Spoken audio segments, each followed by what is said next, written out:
Okay, so let's now proceed with financial leverage. So we are already done with our operating leverage, and this time we're going to focus on the concept of financial leverage. Well, when you talk about financial leverage, basically we are simply trying to understand whether the company or the business is actually maximizing the capital structure of the business, and we are also trying to analyze whether the capital structure of a company is actually optimized or is the optimal level, which means that we're trying to determine whether the results of the operations is actually resulting to a better results for the debtors and for the equity participants. So with regards to leverage companies, we are actually trying, or when we talk about leveraging, okay, for the financial leverage, what we're trying to do here is to determine whether we are maximizing the debt, okay, or whether we are maximizing the liabilities or the amounts that we borrowed, okay, in order for us to benefit, okay, from the operations, or in order for our operations to benefit from the debt, okay, or the cost of borrowing. So basically, to sum it up, when you talk about operating leverage, we are simply trying to determine whether we are maximizing the use of our assets, while when we talk about financial leverage, we are trying to determine whether we are maximizing the debt, okay, particularly the debt portion, okay, and the borrowings that we had for our owners, okay, or basically the investments of the owners. Okay, so what is going to be the impact of a particular leveraging system or our leveraging plan with regards to our earnings? Okay, so it's going to be like this. Even if your business, or even if the firm has the same total assets, it is possible that they have a different capital structure. Okay, like in plan A, there is a higher debt as compared to equity. So the division or the portion of the debt out of the 200,000 asset is actually 150,000, while the common stock is only 50,000. On the other hand, for the conservative business, only 50,000 is out of debt and 150,000 is already for equity. Now, what is going to be the concept here? Under a leverage plan, what they are trying to do is to maximize the debt, okay, or the liability, okay, and pay a specific amount of interest to a point that they have a higher profit out of the borrowings that they made. While on the other hand, for a conservative plan, what they do is they avoid liabilities or they avoid debts to a certain portion, or they minimize it so that most of the profits can be can be given or can be shared by the common stock. Now the problem here is, for a conservative plan, okay, the more earnings, okay, or the more earnings that you are having, okay, you're going to pay up also more dividends to your common stock.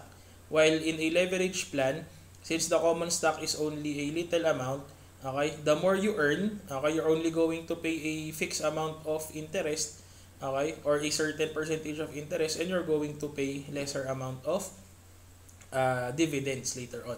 So that's basically where a financial manager needs to determine or to make decisions whether the business manager will go for plan A or for plan B. Okay, so depending on the situation. So anyway, let's try to look at this. But since this is a very small, let's go to another presentation. So this one. So this is actually the bigger picture, literally the bigger picture. Okay, so this is plan A and this is plan B, and this is the situations wherein for the first item, EBIT is equal to 0, meaning there is no earnings. Okay, so no earnings, but still you need to pay the same interest. Okay, and then you also need to compute for the earnings after taxes. Of course, you're going to have a tax portion here, and then you're going to get the earnings per share based on the based on the computation of your earnings per share, which is actually your earnings after taxes divided by the shares. Okay? So under a situation wherein EBIT is zero, just like what we said, it is more detrimental, okay? In a leverage company, if the situation is detrimental, then it is going to adversely affect also the company as compared to a conservative business. So in this case, since there is zero earnings or operating income, EBIT is equal to operating income. So in the first portion, there is no earnings before interest and taxes, resulting to a greater loss. Okay, greater loss on the part of the shareholders in Plan A as compared to Plan B.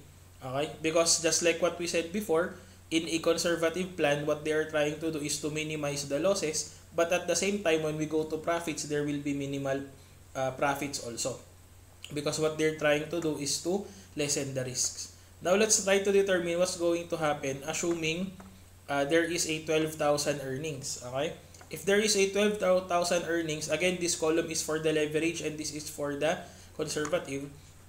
Assuming that the operating income is 12,000, under the leverage plan, there is going to be zero earnings per share because there is no profit and there is basically no taxes to be paid, resulting to zero earnings per share. While in a conservative plan, you now have a $17 or 17 centavos as your earnings per share.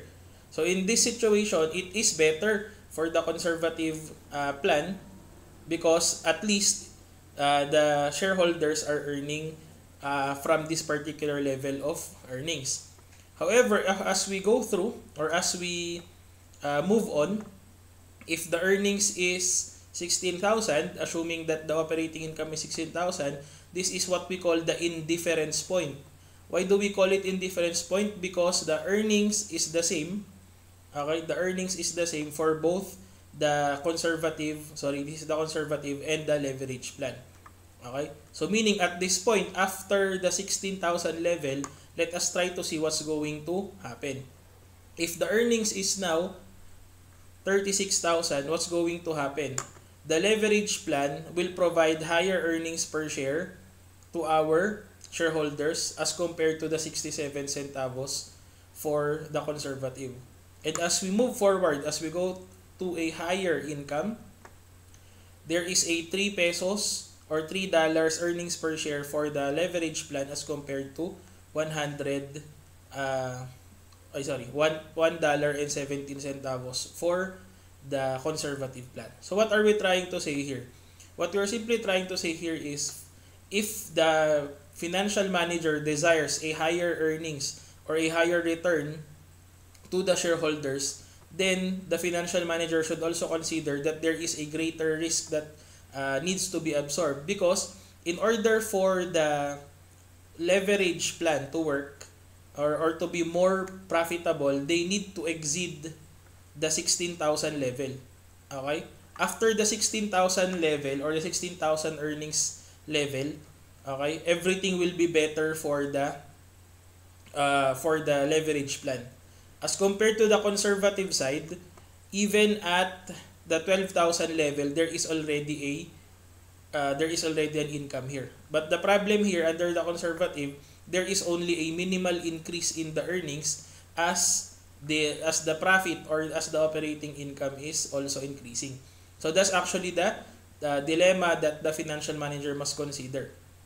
Or is the financial manager willing to just go with the conservative, or is it going to decide on the leverage plan? Again, if they go for the leverage plan, there is a higher risk, but there is also a higher return if the plan works. Okay?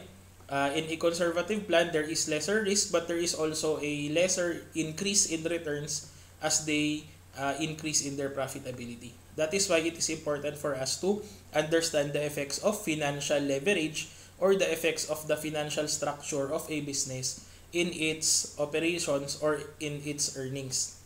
Okay? So that is basically what we're trying to do, okay, in understanding the effects of financial leverage. Okay?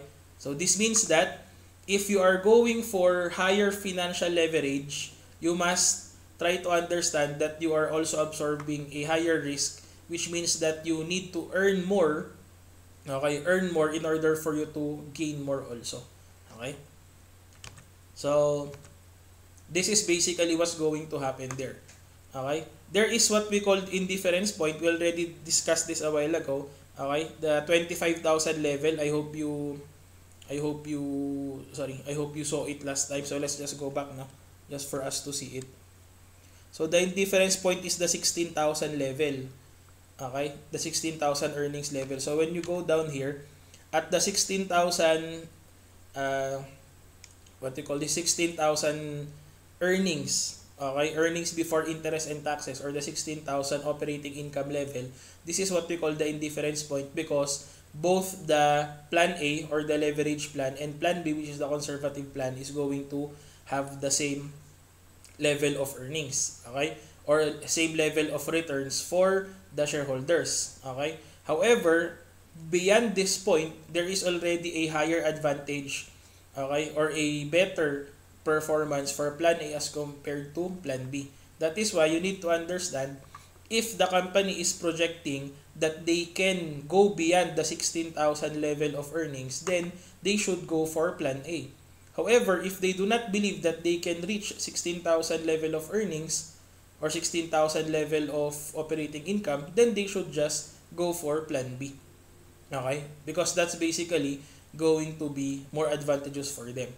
So that is why you need to understand that the plans that you're going to use will depend on the situation that you are expecting, or on the level of income that you're expecting in a particular period.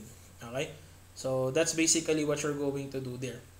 Now, there are situations in a business that they have already borrowed money. Okay? Meaning, they cannot immediately reverse the capital structure because they already have money that is already borrowed and that is already reflected in their accounting system or in their financial reports or in their financial condition.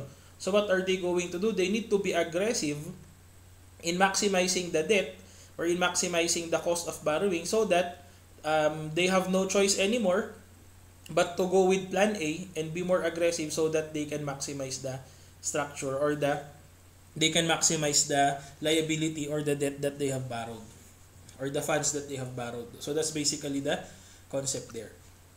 So with that, what is going to be the computation of our DFL, or degree of financial leverage? So that's basically just percentage change in earnings per share divided by percentage change in EBIT, or earnings before interest and taxes. Okay, so this is going to be the same computation as what we did. So of course, we are going to choose a particular level. So in this case, the level of the EBIT, okay, should be the same as the the EBIT here should be the same between the plans. Okay, so that is going to be, it's going to be consistent, and then the denominator also should be based on the level of EBIT here. Okay, so the question there is, where did we get the 36,000 here? Okay, so basically, how did we get 36,000? Because if you look at the item here, we are getting the information here. Okay, so because we need to analyze the system in the same income level, or in the same earnings before interest and taxes level. Okay, so in this case, 36, so that's the same. Okay, now what are we going to do? We're going to see the difference between, what's this? EBIT minus I, meaning this is going to be interest before earnings and taxes minus the interest. So if we look at this, if we are going to deduct, okay, if we're going to deduct the interest here, okay, under the leverage plan, okay, 36 minus 12, how did we get that? That's basically 36 minus the 12,000 here. Okay, or basically this is it, the EBT, okay, the earnings before taxes, because we already removed the interest. So that's actually there. So with that, 36,000 divided by 24,000, you get 1.5. For the conservative plan, same level, 36,000 But then, if we're going to remove the interest, our denominator will be 32,000. So that's why 36,000 divided by 32,000, you get 1.1. So what do we mean by that? At this point, okay, the leveraging power of under Plan A is better because with every income that you earn, okay, or with every earnings, with every additional earnings that you have, you have 1.5 times multiplier as compared to 1.1 times multiplier. Okay? So which means that at a certain earnings level, you have a higher leveraging or multiplier effect because you are maximizing your debt. Okay? So that's basically the concept there. So just like what we discussed before, there are actually limitations on the use of your financial leverage. Okay? So it says here, beyond a point, debt financing is detrimental to a firm. Okay? Why?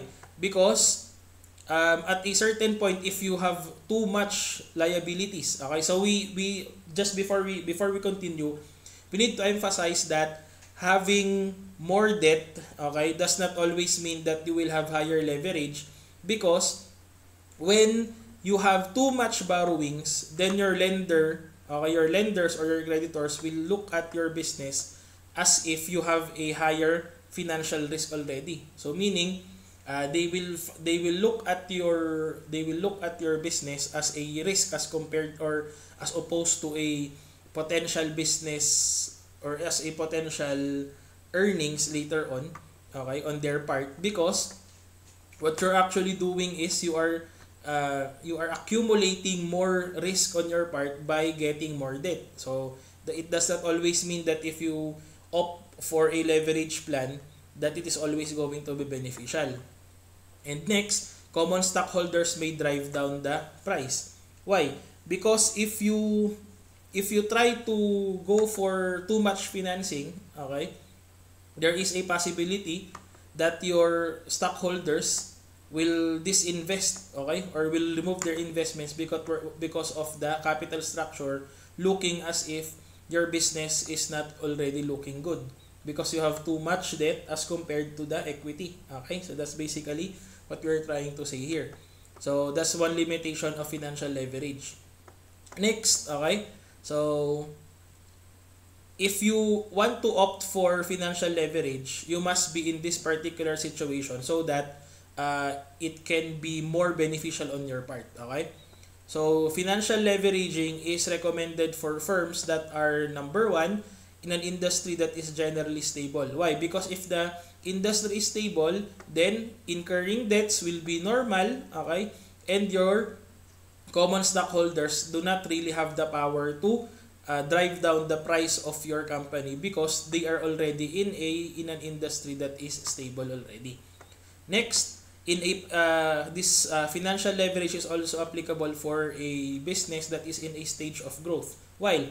Because in a stage of growth, you need more funds in order for you to sustain your growth. Okay, and with that, your business will be more attractive, and with that also, lenders or creditors will be more willing to lend money. Okay, that is why most of the companies that are in a growth stage are actually expected to have more lenders or more debts as compared to equity. Okay, and then those that are operating in a favorable economic condition. That's why currently it is not favorable or it is not advantageous for leverage firms to or to use it in this particular situation because the economy is not in a favorable condition. So that's basically what we're trying to say here. Okay? Now, there is also what we call combined leverage. What is the point or what is the purpose of combined leverage? The purpose of combined leverage is actually to determine the overall or the comprehensive, okay, the comprehensive leverage of the business, meaning what is the overall multiplier effect, okay, multiplier effect of one business as compared to another. So from the term itself, it is actually a combination of the effects of the operating leverage and the financial leverage. Okay, so that's the concept there. So basically, if we are trying to look at the financial statement, your operating leverage will be up to operating income and your financial leverage will be up to earnings per share. So that's basically how you look at your reports here. So if we try to combine the leverage, you are going to consider it as basically combining the formulas, but in a graphical presentation, this is actually how they see it. Okay? So what are we trying to arrive at in this particular graph? Okay?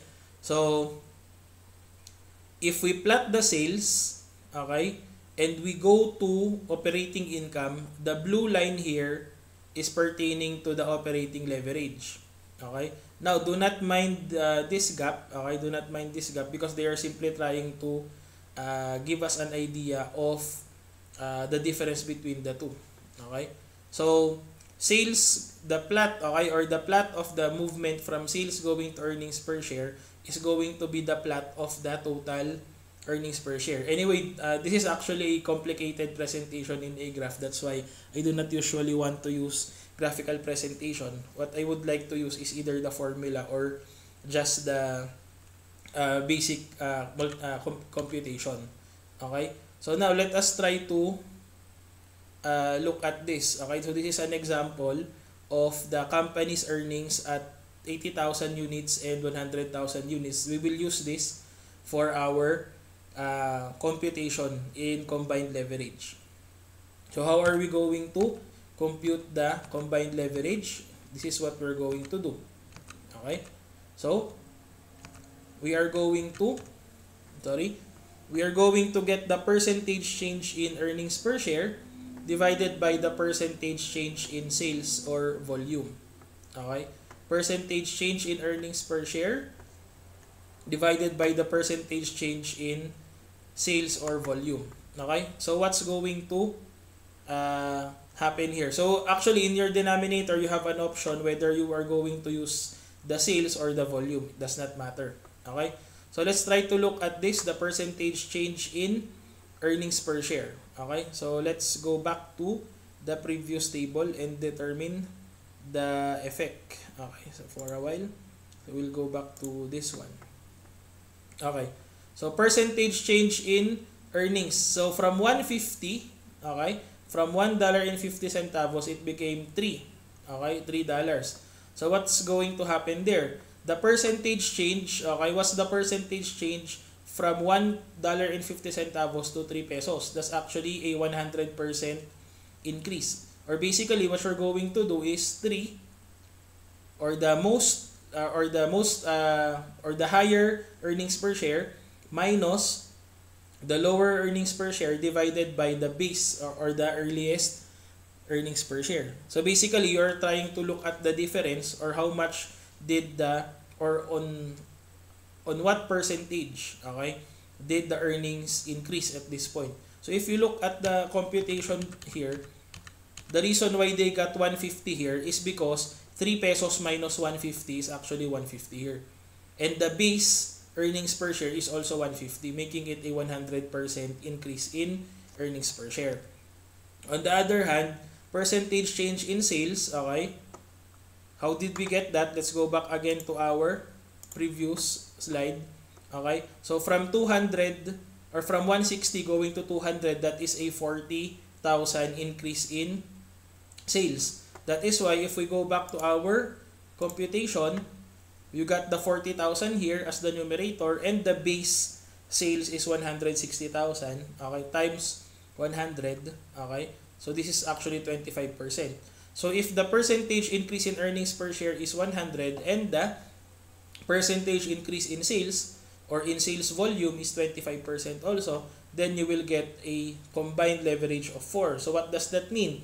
It means that for every additional earnings, okay, or for every additional sales of the business, there is actually going to be a 4% impact on our total or our net earnings later on. So that is how the multiplier effect will transpire in our business. But again, this item is not going to be relevant if it is not going to be compared with another or with other businesses. So what you're going to do is to compare the degree of combined leverage of one firm and compare it with another firm. The business that has a higher leverage, okay, is better. Okay, provided that the economic condition is also good. Okay, because if the economic condition is bad or negative, then the business with a higher leverage is going to be more affected and more negatively affected. Okay? So, if you want to have another computation, you can also use this as your computation. But it is actually more complicated already. Okay? So, this is going to be the quantity multiplied by the price, okay, or the selling price per unit minus the variable cost, divided by quantity, or the numerator there, minus fixed cost and interest. So, this is basically another computation. You can also get this from you can get this already from the table that we provided a while ago. Okay? And then, you will also get the same amount for. Okay? So, there are actually various computations here. So, what you need to do is to either memorize or to internalize the various computations and the various formulas for you to be able to get the answer. So, it's either this formula, okay, which is actually, in a way, it is easier because there are no divisions in between, okay, as compared to the previous slide, because in the previous slide, you need to compute the percentage change, okay? But just like what I said, it depends on you, okay, which is more convenient on your part or which is easier on your part to understand, then that's what you're going to compute, okay? So with that, you can actually move on with the combined leverage. So again, with the degree of combined leverage, always remember higher leverage is better in a positive economic condition or in a good economic condition, but in case of a bad economic condition, having a higher leverage is going to be detrimental to the business. So it depends on the situation or the economic situation. So that's basically the end of our presentation. So after this, we are going to have an assessment on the theoretical and practical side of leverage. Okay? Thank you.